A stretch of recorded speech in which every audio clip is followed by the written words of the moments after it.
Terann and I, we first met at Jefferson Avenue, Church of Christ. Well, that was the first time I saw her. This would have been 2012, like January, February, and Tyler and I go to the same church, Jefferson Avenue, Church of Christ, and apparently he had seen me there before, and I had seen him also, but he was with his sister and his now brother-in-law, and so there was three of them, and I could never figure out, you know, who was he dating his sister? I mean, not really dating his sister, but you know, who was he dating one of them? Were they friends or what? At the time, she was working nights as an RN at the hospital, and so we missed each other. Some nights she was there, some nights she wasn't able to be there.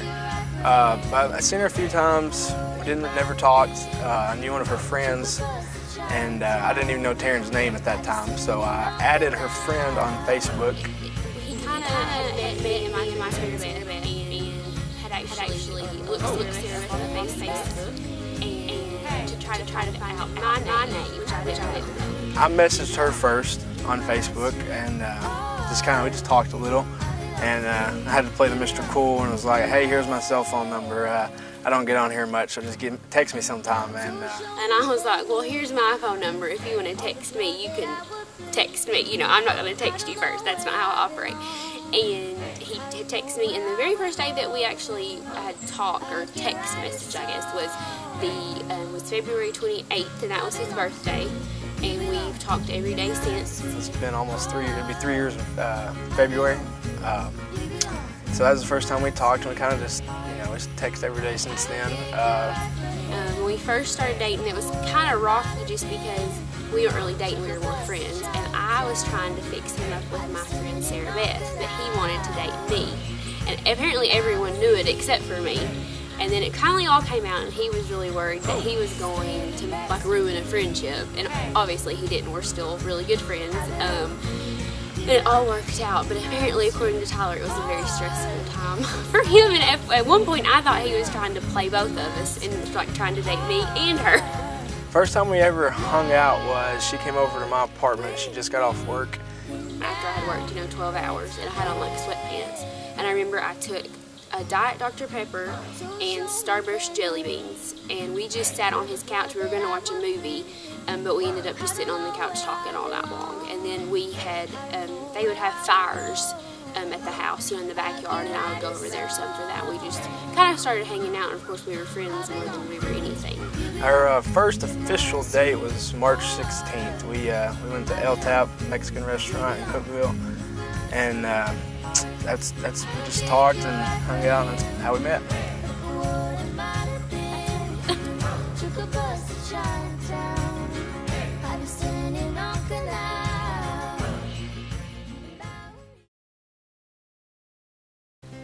Maybe y'all are ready. You want to start? I mean, too.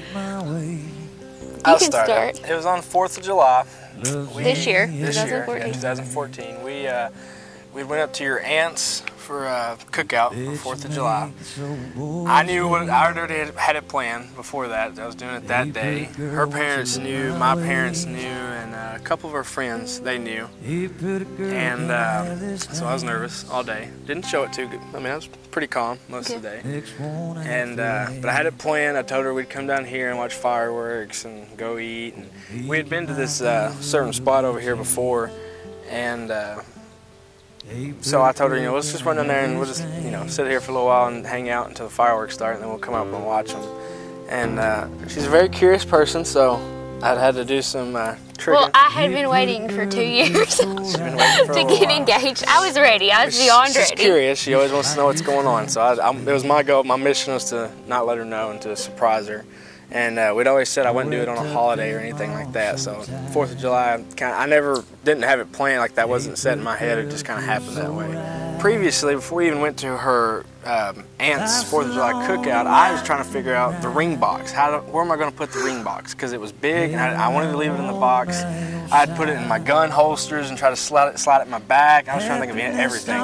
So finally, I decided I was going to stick it down in my boot. And so I did that. Levita and Dexter, my sister and brother-in-law, they were over at the house, and I said, can y'all notice anything? And they said no, and I said, okay, I got the ring down in my boot, my jeans covered it. And it was an unusually cool 4th of July, yeah, so you could wear cool, jeans so and I could wear boots. jeans, didn't have to wear shorts or anything. We were leaving my parents' house after we went to my great aunt's cookout, and some of our family friends that had their oldest daughter had twin boys in May, and I hadn't seen them yet. Mom and Dad and Emma were going to go see the twins, and so Mom was like, well, do you want to go? I guess she was just playing devil's advocate. She was. And I could tell Tyler didn't want to, and I was kind of frustrated with Tyler because he didn't want to go see them.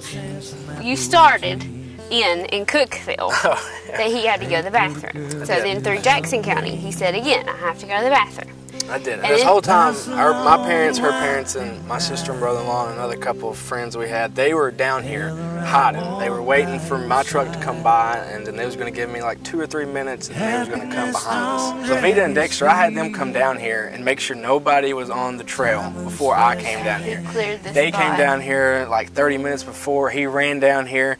And usually there's not anybody down here, but of course at this time there was like, I think a family of 5 or 6 down here.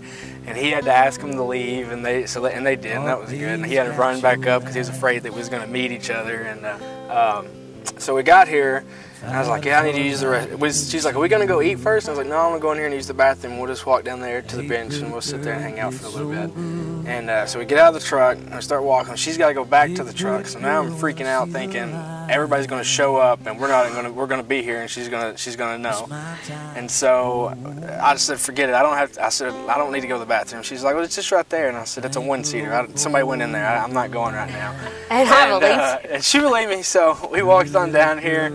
And as I was walking, I started getting caught in math. I really started getting nervous then. I was pretty good all day until about that point. And we get down here to the bench, and we was looking to see. I think we carved our names in it the first time we came. Well, the bench is, you brought me up here.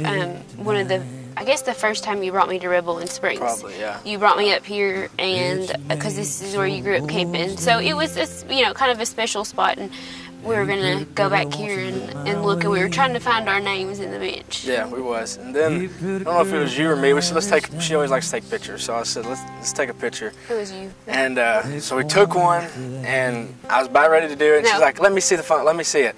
And she's like, I don't like that one. I don't like that one. So I was like, my head was everywhere. Like I was so tore up.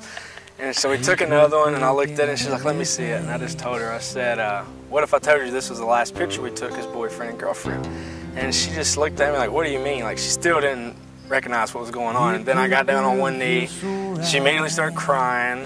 And I think you started saying no and shaking your head like this isn't happening. I was shocked, to say the least. Yeah, I got down. I think I've been over, actually, and I was like I could feel like I couldn't breathe. She was bent over. I was so shocked. I bent down, I got the ring box out of my boot. Which was funny. And I just told her I loved her more than anything, and asked her to marry me, and she didn't say yes. She just sit on my leg and hugged me, never said yes, and just cried, didn't even take the ring. I don't know if she even looked at it or not. And then I know there was a girl, she walked by on the bike trail, and she just didn't know what was going on. And but then she said yes, and I think the first thing out of her mouth after she said yes was, do my parents know? She had said yes to my parents knew. I said, yeah, they know. And she still didn't know that they were waiting up in the parking lot for us when we got back.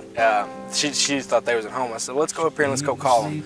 It all worked out great. And we walked back up, and I said, let's go back up and let's call them. And when we walked back up, I told her, I was like, well, I got one more surprise. And everybody was sitting in the parking lot waiting. And I think you cried a little bit more. I cried a lot more. It was our parents, both of our parents, and my little sister, his sister, her husband, and then our friends Joe and Amber. So, and on the way up here, we talked a lot about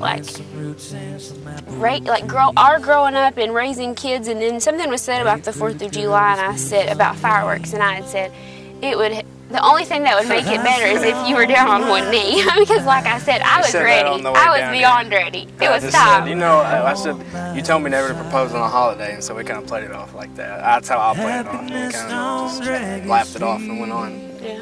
She had no idea, though. No, but I would say stuff like that quite a bit, so it wasn't out of the ordinary. I was just like jabbing a little bit just to let him know I was ready. You said yes finally. I said yes, and I was very excited and shocked, very, very shocked, it was perfect.